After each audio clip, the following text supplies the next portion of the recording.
Welcome. This is the February 14th, 2024 meeting of the Berlin Zoning Board of Appeals.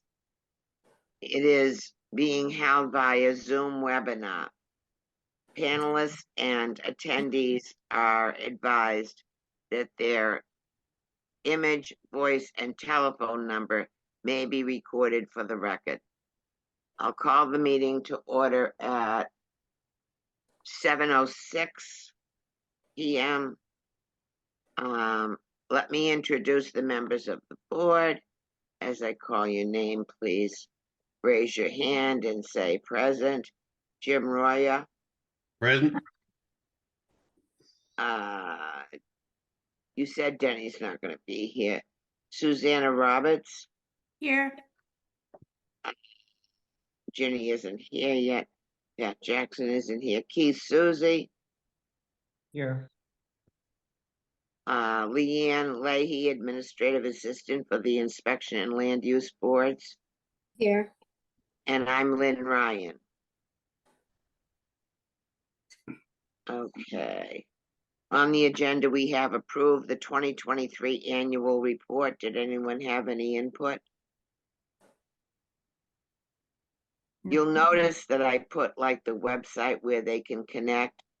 I have had a couple of people say to me, well, I don't know when you meet and I don't know how to access the Zoom meeting or whatever. So I thought maybe putting that in might make a difference. We'll see.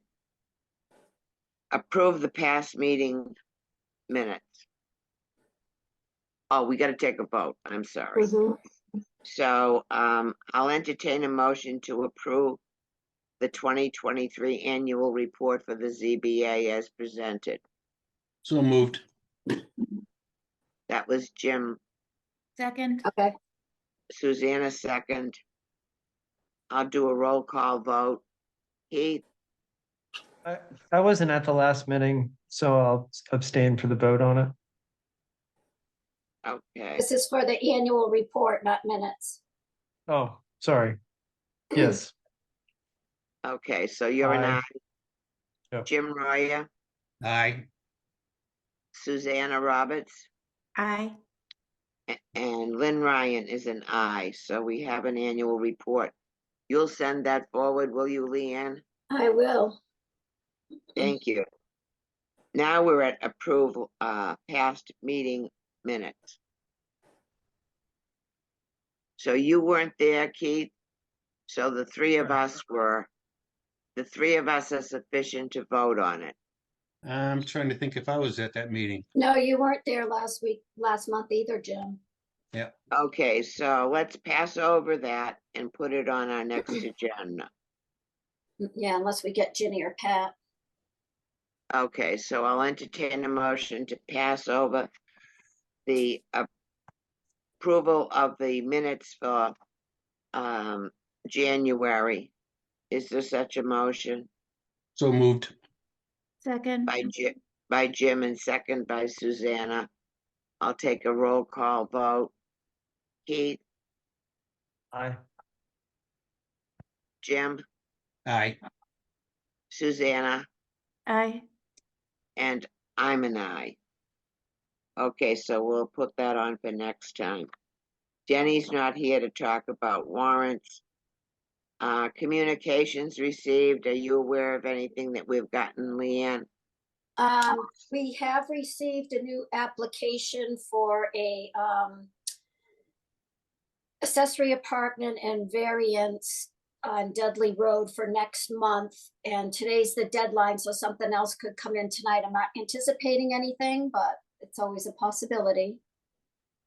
Yeah, because I wrote up the hearing notice for that, and I want to tell you, Leanne is a godsend because I had the wrong date on it. So she picked up on that. She's to the point where she doesn't even tell me the mistakes that I make. She just corrects. Any other communications? Okay, other than, and we already mentioned, I think, while all four of us were here, about the determination from council about variances. any unforeseen issues that may become before the board and availability of the last two.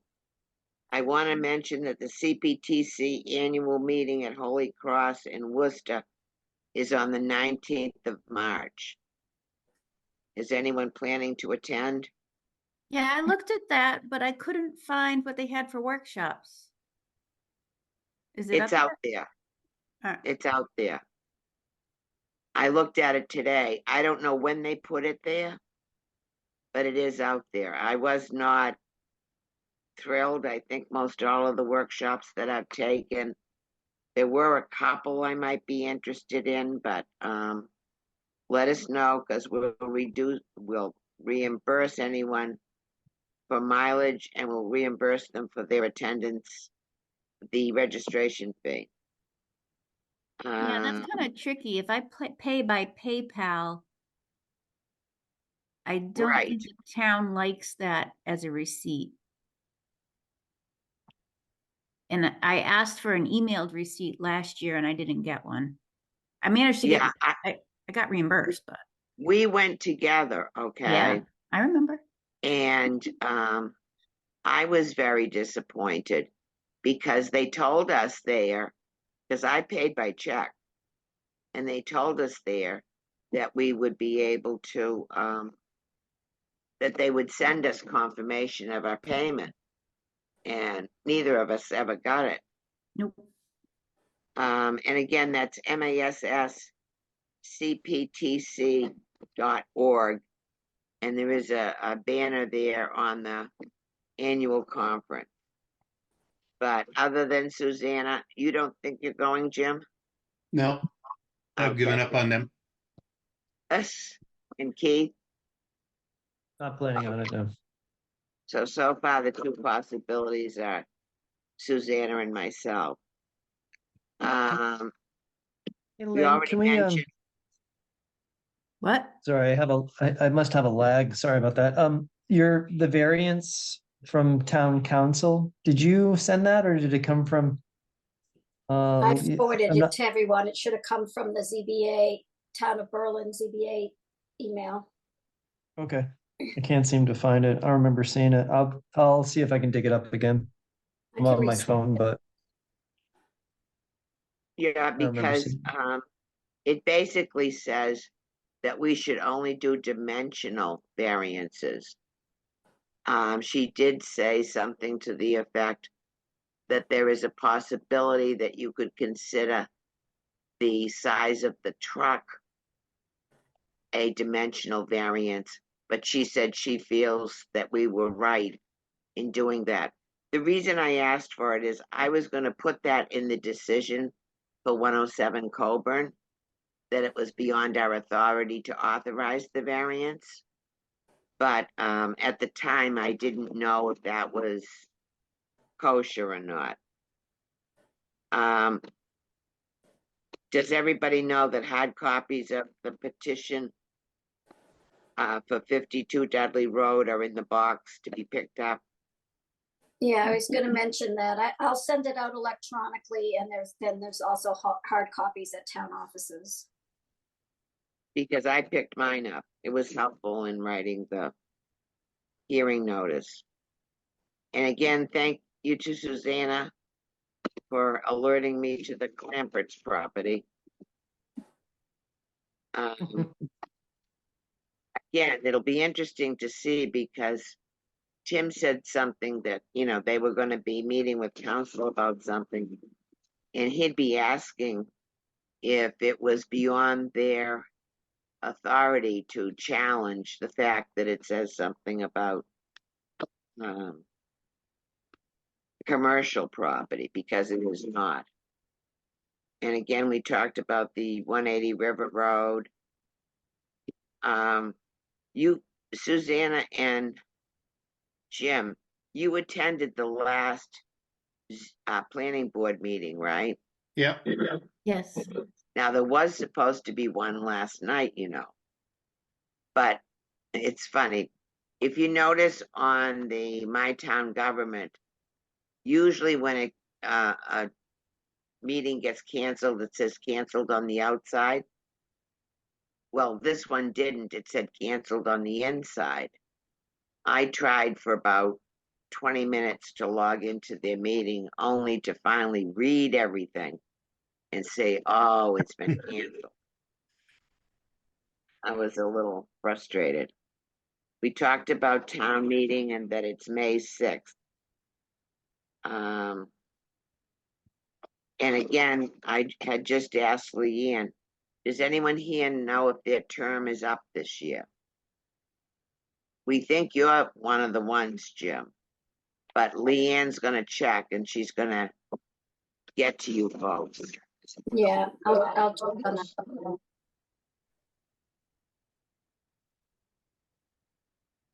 In fact, is it me? I thought last year we had written a letter for Ginny Zakatinsky because her term was up. But it No, I looks think it was, like I think it was Pat that was up last year. I'll look into it, Lynn, because maybe Eloise hasn't updated my town government. okay, thank you. I'll look into it. Well, that's basically all I have. Does anyone have anything that they'd like to bring up to the folks tonight? No, I'm looking at what they're offering for seminars, and I'm not excited. Well, this was it with me too. I think there was one, possibly two, that I would attend if I was there. Okay. But many of them were repeats of sessions that I've taken more than one of. Yeah. Yeah, it seemed like a lot of the same stuff as last year, and it also seems like it's geared towards planning board rather than zoning board. Hang on, my cat's getting into something. I'll be right back. Also in talking with Tim, he says Central Mass Regional Planning Commission will be spending some time looking over our bylaws, town zoning bylaws. You know, I guess the planning board is aware that they really haven't been updated in decades, and just added to here and there are inconsistencies in the bylaw. I found one when I was talking to Tim. 332 is a general floor area limitation except for farms and accessory apartments. No accessory use shall occupy more than a combined total of 25% of the gross floor area of the principal building. Well, the only exception then are farms and accessory apartments. What about in-law apartments? Well, then in 512, maximum size says an in-law apartment shall comprise no more than 35% of the dwelling's total. We have always gone on the 35%, but there really is an inconsistency, and probably that 33.2 should say farms, accessory, and in-law apartments, if that makes sense. Do we even allow accessory apartments? Yes. In where? Are they just grandfathered?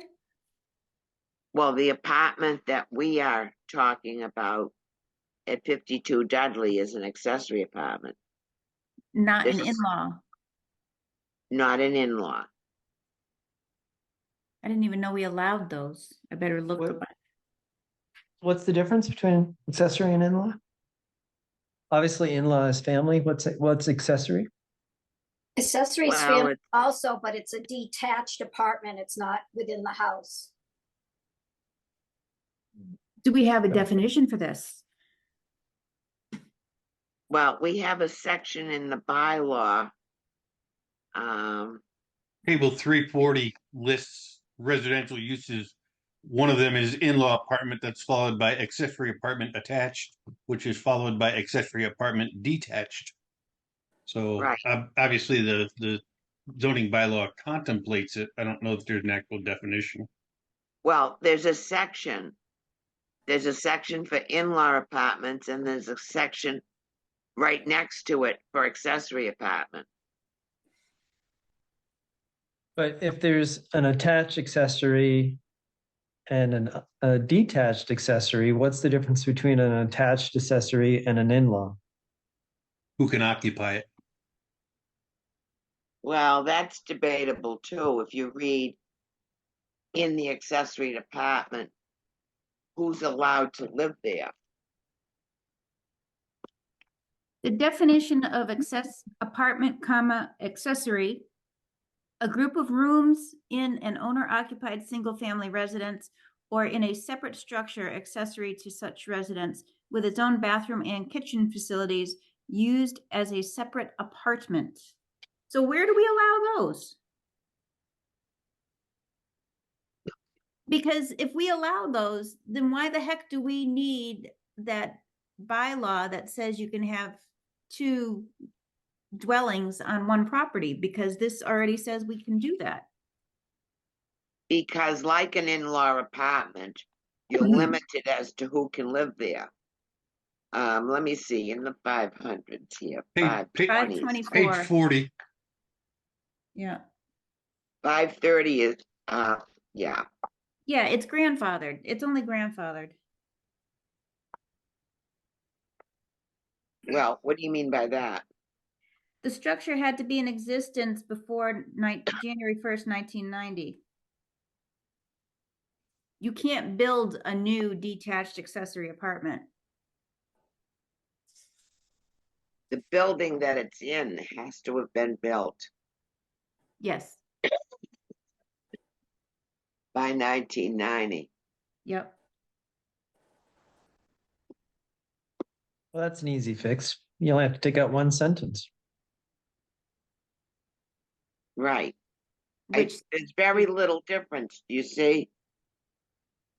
Well, that only covers a detached accessory apartment. That doesn't apply to an attached accessory apartment.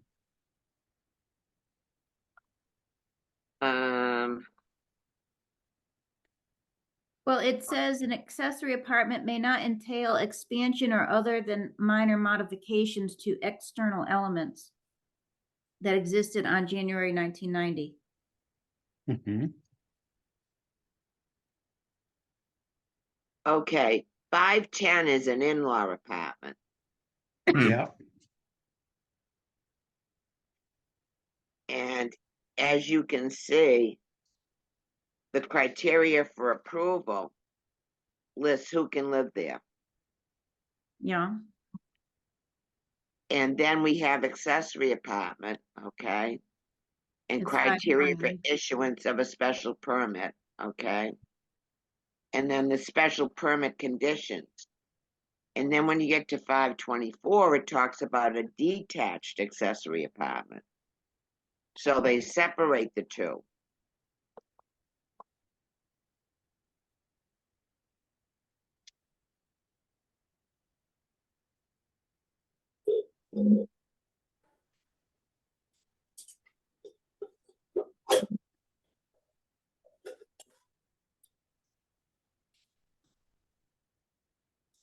And you see in 524.3 for a detached accessory apartment, you're limited as to who can live there. It's housing for a group of not more than 4 residents, at least one of whom is related by blood or marriage to at least one resident of the principal dwelling. And B, housing for caregivers to at least one resident of the principal dwelling. And then C, as rental housing rented subject to such conditions as may be required from time to time to qualifying the detached accessory apartment as a unit of affordable housing within the means of applicable statute. But those aren't requirements for an attached. There's only for a detached. Right. Correct. interestingly enough. So it's not quite in-law, but similar, unless it's gonna be affordable housing. And then how is that overseen? I mean, how does that get counted in the affordable housing for the town? I would say it would have to be like a Section 8 tenant. That they could only rent to Section 8 tenants. But again, that's not my area. Oh, mine either. Um, all right, so let's see. It's interesting you can do more with an accessory apartment that's part of your main residence than you can with a detached. Hmm. Yeah, it's kind of a weird disconnect there. So if you do have an attached accessory apartment, there's no stipulations on who can live there, It just can't be more than 4 people. Right. correct? And the owner of the property has to live in the principal residence. And it can only constitute 35% of the floor area. Hmm. So now, and then because I've seen this in other towns back when I was an architect, what constitutes attached? Because a lot of people would do like a little roof that connects one to the other, and it was essentially detached except for a little connecting roof. Well, not unlike what we ran into off of West Street there. Remember the disabled man? And there was like a breezeway between the two. Yep. Mm. Was And that on he West got- Street? Wasn't that up on? That was Autumn Ridge. Autumn Ridge. Yeah. Yeah, Oh, that's yeah, up off of West Street. yes. But he was saying, he wasn't saying it was detached. He was saying it was a caregiver. Right. So it didn't matter whether it had the roof. Well, it had to be 35% according to the building commissioner. Yes. Well, this says 33 though. If it's family, it can be 35, and if it's family, but seems like there's inconsistencies here. Where are you Oh, seeing yeah. 33? I don't see 33. Am I looking on the wrong page? I only I see think- 35. I think they're all 35. Well, I thought you just said a minute ago it was 33.5 for. No, 322.5 is the general bylaw that says it has to be can't exceed 25%. Oh. So that's An the number of the accessory bylaw. use, an accessory use can't exceed 25% of the floor area of the dwelling. Or Gotcha. except for an accessory apartment or a farm. They accept, they put those out. I wonder why farming always gets its way.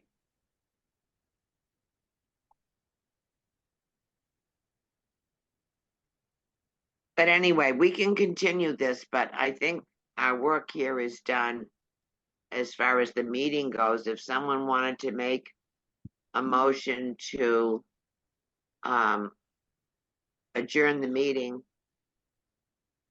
Just as a auxiliary comment before we move on to that, I think one of the reasons they're also looking at having the Berlin bylaw looked at is that this whole workforce housing thing.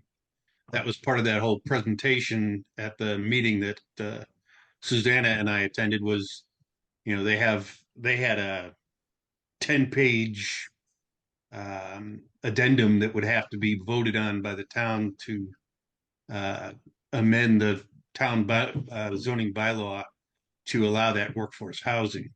So there's a whole bunch of stuff that they want to write into that to allow that. And I think that's part of the review is to, um, Berlin seemed to be one of this group from the Central Mass Regional Planning Commission that was pushing this workforce housing. I think they mentioned they had 6 towns that they were looking at, and Berlin's apparently is in the top of their list as far as getting workforce housing put in. So they have a generic zoning bylaw that they've drafted up that they were proposing that Berlin vote on and incorporate into our zoning bylaws. So I think that was kind of the impetus for getting a general review of the whole bylaw to allow more of this sort of low income and workforce housing. It's not low income though. I just don't even say that because it's not.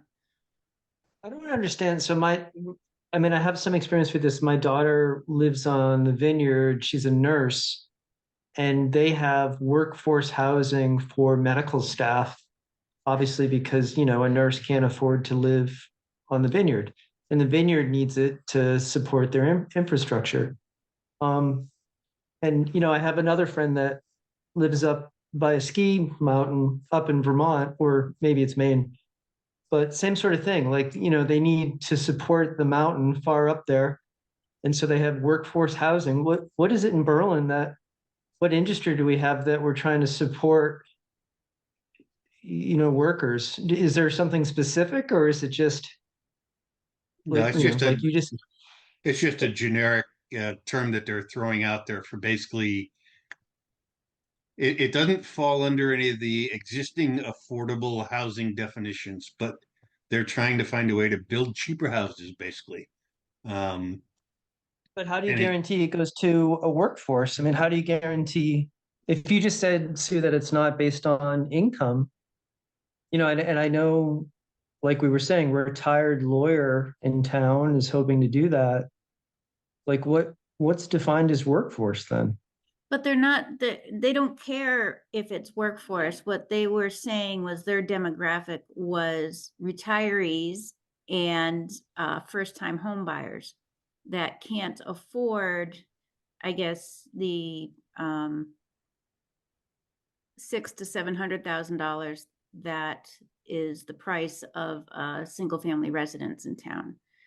So they wanted to propose these in a condominium setup or a homeowners association setup, smaller houses on a communal property with communal spaces, and they were going to start at $500,000,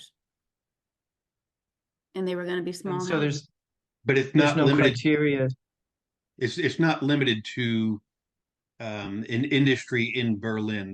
This is being pushed by the Central Mass Regional Planning Commission, and so they're looking at essentially building housing that any blue collar worker could afford. Anywhere, even if they're working in Worcester or if they're living in Berlin and working in Fitchburg or working in Leominster, wherever, they don't really care about where they're working. They're just concerned that people someone who has a median income can afford to buy a house. Okay. Well, I mean, I like that idea. I just don't understand how it gets regulated. Like currently, any house that comes up in that budget range below 500,000 gets gobbled up by either developers or, like, I even know what Jay Peach on the planning board owns several of those low income houses or lower budget range houses. So what keeps someone to just purchase them and then rent them out and make a profit off of it? Nothing. I asked that question. I did not get a good answer. There's nothing that stops somebody from buying one and then turning around a month later and selling it for $100,000 more than they paid for it. Correct. So it's not really, I mean, there's just no way to make sure that it goes to a workforce or people. Okay. I mean, I guess we'll see the details when we get there. Could we just adjourn the meeting and we we can, Yeah, it's Lynn. I'll make a motion that we adjourn the meeting. And carry Second. on. I second it. Okay. okay, let's give the second to Keith, just so that we won't have everybody, Susanna and Jim. There's a motion and a second to adjourn the meeting. I'll take a roll call. Keith, Aye. Jim, Aye. Susanna, Aye. and I'm an aye.